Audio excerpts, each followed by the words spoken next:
One of the more scientifically intriguing arguments for using NR or NMN over niacin involves tissue selectivity. The hypothesis that different NAD+ precursors preferentially elevate NAD+ in different organs or tissue compartments. If NMN were demonstrated to particularly boost skeletal muscle NAD+, while niacin preferentially elevates hepatic NAD+, then a person whose primary concern is exercise performance and muscle recovery might rationally choose NMN, while someone focused on liver health and cardiovascular function would choose niacin. This would transform the niacin versus NMN question from a simple cost versus quality debate into a tissue-targeted decision framework.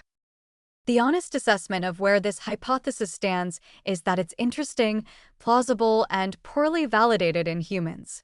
The evidence for tissue-selective distribution of NAD+ precursors comes predominantly from rodent studies, and the mouse NAD+ metabolism literature has a disappointing translation record to human physiology.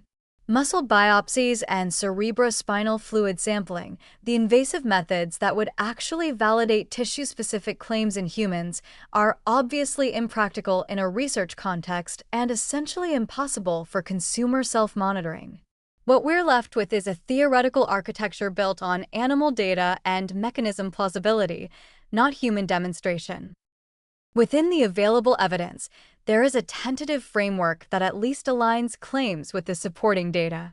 For liver and cardiovascular targets, niacin has the strongest evidence. Its hepatic metabolism is well characterized, and its lipid effects demonstrate clear engagement with liver-based lipid processing. For skeletal muscle and exercise contexts, some rodent data suggests NR may support muscle NAD+, though human evidence is weak. For cognitive and neuroprotective goals, nicotinamide, a niacin derivative, has the most established blood-brain barrier crossing and some clinical trial data in cognitive contexts. For general longevity in healthy adults, niacin's combination of cost-effectiveness, safety record, and NAD+ boosting capacity gives it the most favorable overall profile. The extraordinary claims require extraordinary evidence. Principle applies directly here.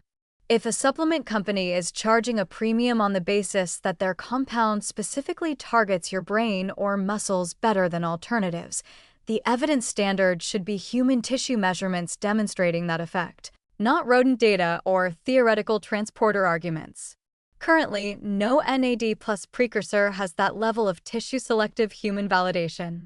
The tissue-targeting framework is a useful conceptual tool for thinking about differentiated use cases, but it should be treated as hypothesis-generating rather than evidence-based until human validation data emerges.